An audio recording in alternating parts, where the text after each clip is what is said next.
તો અમદાવાદના વટવા જીઆઈડીસીમાં વર્ષ 2014માં લૂંટના ઇરાદે થયેલી હત્યાના કેસમાં ફરાર આરોપીની ક્રાઇમ બ્રાન્ચે ધરપકડ કરી છે। વર્ષ 2014માં આરોપી અન્ય 6 સાગરીતો સાથે મળીને કેમિકલ ઇન્ડસ્ટ્રીઝમાં ચોરી કરવા ગયો હતો। આરોપી મહારાષ્ટ્ર અને કર્ણાટક જિલ્લાની બોર્ડર કુર્દુવાડીમાં હાલમાં રહેતો હોય જે હકીકત આધારે તેની કુર્દુવાડી વિસ્તારથી ધરપકડ કરવામાં આવેલ છે।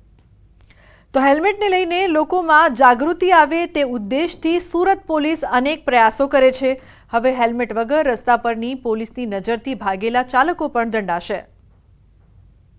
અમારો ઉદ્દેશ એ છે કે ઓછામાં ઓછા અકસ્માત થાય અને જે સામાન્ય રીતે બાઇક પર ચલાવવાથી કોઈ પડી જાય અથવા તો એક્સિડન્ટ થાય અને ગંભીર ઈજાઓ થાય છે, પ્રાણઘાતક અકસ્માતો થાય છે, એ ઘટે નહીં। કે અમારો ઉદ્દેશ કે એમને ઈ ચલાણ આપીને દંડાત્મક કાર્યવાહી થાય, પણ જો એ લોકો હેલ્મેટ પહેરશે તો ચોક્કસપણે આપણે અકસ્માત મોતમાં તેમજ ગંભીર ગુનાઓ જેવા અકસ્માત થાય છે એમાં ઘટાડો કરી શકશું। તો ગુરુવારથી ધોરણ 10 અને 12ની બોર્ડની પરીક્ષાઓનો પ્રારંભ થઈ રહ્યો છે, ત્યારે સુરતમાં તંત્ર દ્વારા તમામ તૈયારીઓને આખરી ઓપ અપાયો। પોલીસ તરફથી બી ઘણી બધી વ્યવસ્થાઓ કરવામાં આવેલી છે। કંઈ તમે ટ્રાફિકમાં ફસાવો નહીં જોઈએ, તમે જ્યાં ફસાશો ત્યાં ટ્રાફિક ના મારી જોઈએ, મદદ માટે અમારી ગાડીઓ રહેવાની છે। તમે લઈને મૂકી આવશો તમારા સેન્ટર તક જોઈએ, તમે ખૂબ સારી મહેનતનું પરિણામ લાવો, બાકી તમારા પેરેન્ટ્સ અને પોલીસ બધા તમારા સાથે જોઈએ। તમારા આ સારા કાર્યોમાં અમે લોકો સહભાગી છીએ। રાજ્યના શિક્ષણ મંત્રી કુબેર ડિંડોરે આવતીકાલથી શરૂ થતી બોર્ડની પરીક્ષાને લઈને વિદ્યાર્થીઓને શુભકામના પાઠવી બોર્ડની પરીક્ષાને લઈને તમામ તૈયારીઓ સરકાર દ્વારા પૂર્ણ કરી દેવાઈ। મિત્રો, આપ સૌ ખૂબ ખૂબ સફળતા પ્રાપ્ત કરો અને આપની શાળા, સમાજ અને રાષ્ટ્રનું નામ રોશન કરો એવી હું હૃદયપૂર્વકની શુભેચ્છા પાઠવું છું। આપ સૌ નવા ભારતનું નિર્માણ કરવામાં સક્રિય ભૂમિકા ભજવશો એવી શ્રદ્ધા રાખું છું। સૌને મારા પુનઃ નમસ્કાર, શુભકામનાઓ। તો આવતીકાલથી ધોરણ 10 અને ધોરણ 12ની બોર્ડની પરીક્ષા છે। અમદાવાદ ગ્રામ્ય જિલ્લા શિક્ષણ અધિકારીએ પરીક્ષા કેન્દ્રોની લીધી મુલાકાત। અત્યારે જ્યારે અંતિમ તબક્કાની તૈયારી ચાલી રહી છે ત્યારે અમે પણ જાતે જે તે પરીક્ષા સ્થળોની અમારા ઝોનની મુલાકાત લીધેલી છે। ખાસ કરીને સીસીટીવી કેમેરા તેમજ વિદ્યાર્થીઓની બેઠક વ્યવસ્થા, પાણીનો પુરવઠો, આ બધું જ યોગ્ય છે કે કેમ તે અમે અહીંયા ચકાસ્યું છે અને મહદઅંશે તમામે કેન્દ્રો ઉપર આ બધી જ બાબતો યોગ્ય જણાઈ આવી છે। સમાચારમાં આગળ વાત કરીશું હર હર મહાદેવની।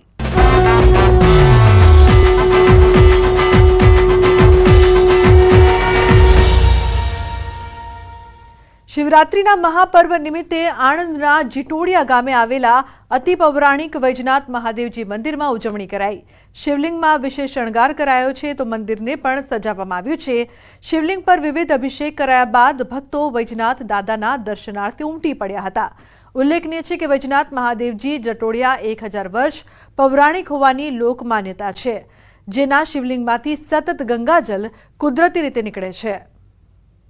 શિવરાત્રી છે અને અમારા જીટોડિયા ગામની અંદર વૈજનાથ મહાદેવનું મંદિર બહુ પૌરાણિક મંદિર છે, સ્વયંભૂ પ્રગટ શિવલિંગ છે અને અમારું વૈદ્યનાથ મંદિર છે એનું જે ગંગાજળનું એમાંથી લિંગમાંથી જે પાણી જે પ્રગટ થાય છે તે વૈદ્ય તરીકેનું કામ કરે છે। આ જે મંદિર છે, શિવાલય છે, એનું જે મહત્વ છે એ એનું શિવલિંગ છે, જેમાં અલગ અલગ 24 થી 28 અલગ અલગ છિદ્રો છે અને એમાંથી અવિરતપણે જે ગંગાજળ નીકળે છે અને ભોલે બાબા જે છે તમામ જે ભક્તો છે એ ગંગાજળનો જે છે પ્રસાદ લે છે। તો અમદાવાદમાં જર્જરિત પાણીની ટાંકી ધરાશાયી થઈ છે। નારણપુરા વિસ્તારમાં પાણીની ટાંકી ધરાશાયી। મંગલમૂર્તિ હાઉસિંગ સોસાયટીમાં ટાંકી થઈ છે ધરાશાયી। સદનસીબે કોઈ જાનહાનિ નહીં। મંગલમૂર્તિ હાઉસિંગ સોસાયટીમાં અનેક જર્જરિત ટાંકીઓ આવેલી છે। હવે સૌથી મોટી વાત એ છે કે આ જ વિસ્તારમાં ગુજરાત હાઉસિંગ બોર્ડની અંદાજે 40 વર્ષ જૂની સ્કીમના મકાન આવેલા છે। આ મકાનોમાં પણ તિરાડો પડેલી છે। આવા 900 જેટલા મકાનો આવેલા છે। આથી આ ટાંકી ધરાશાયી થતાં લોકોમાં ભારે ડરનો માહોલ જોવા મળ્યો। નારણપુરા વિસ્તારમાં આવેલા મંગલમૂર્તિ એપાર્ટમેન્ટની અંદર ટાંકી જે છે તે ધરાશાયી થઈ છે. આ દ્રશ્યો સીધા તમે મંગલમૂર્તિ એપાર્ટમેન્ટ 5 જે છે તેના દ્રશ્ય જોઈ રહ્યા છો કે ટાંકી સદંતર બેસી ગઈ છે, જેના કારણે જે ધાબુ હતું તે પણ તૂટી ગયું છે અને સીધું ધાબુ જે છે તે બેસી ચૂક્યું છે. તે પ્રકારના દ્રશ્યો જોવા મળી રહ્યા છે. એટલે કે ટાંકી ધરાશાયી થવાના કારણે સમગ્ર એપાર્ટમેન્ટ જે છે તે પ્રભાવિત થયો હોય તે પ્રકારના દ્રશ્યો જોવા મળી રહ્યા છે.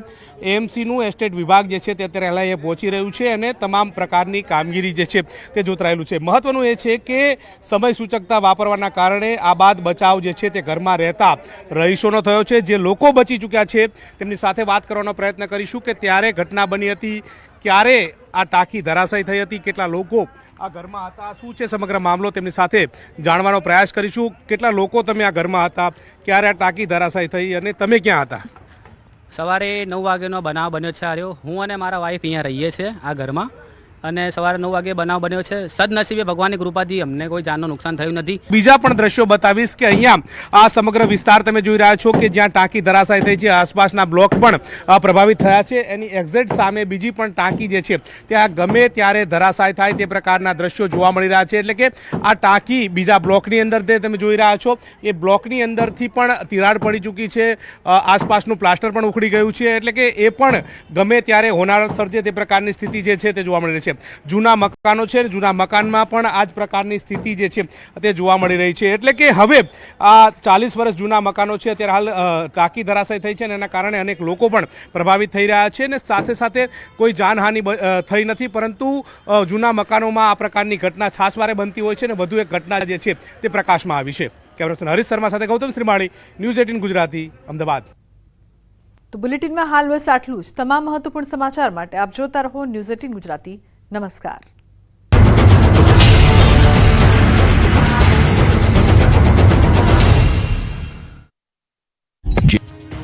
શિવરાત્રી પહેલા હિન્દુ ધર્મના દુશ્મનોએ હિન્દુઓની લાગણી દુભાય એવું કૃત્ય કર્યું.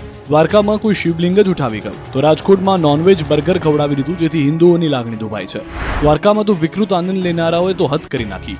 દ્વારકામાં મહાશિવરાત્રીના એક દિવસ પહેલા જ શિવભક્તોની આસ્થા સાથે ચેડા કરવામાં આવ્યા. હર્ષદ દરિયા કિનારે આવેલા ભીડભંજન મહાદેવ મંદિરમાંથી શિવલિંગ ગુમ થઈ જતા ભક્તોમાં રોષ છે. દ્વારકાના હર્ષદ દરિયાકાંઠે ભીડભંજન મહાદેવ મંદિરમાંથી શિવલિંગ ગુમ થઈ ગયું હોવાના સમાચાર વાયુવેગે પ્રસરતા લોકો મંદિર ખાતે ઉમટી પડ્યા. મંદિરમાં પૂજા અર્ચના કરનાર ભક્તો દ્વારા સમગ્ર મામલે પોલીસને જાણ કરવામાં આવી. ત્યારબાદ પોલીસ અને એસઆરડીના જવાનોએ ઘટના સ્થળે પહોંચી તપાસ હાથ ધરી. તપાસ દરમિયાન દરિયાકાંઠાથી શિવલિંગ મળી આવ્યું છે. જોકે શિવલિંગ મળ્યું ત્યારે તે ખંડિત હાલતમાં હતું, જેનાથી ભક્તોની લાગણીને ઠેસ પહોંચી છે. પોલીસ દ્વારા તમામ વિસ્તારને કોર્ડન કરાયો છે.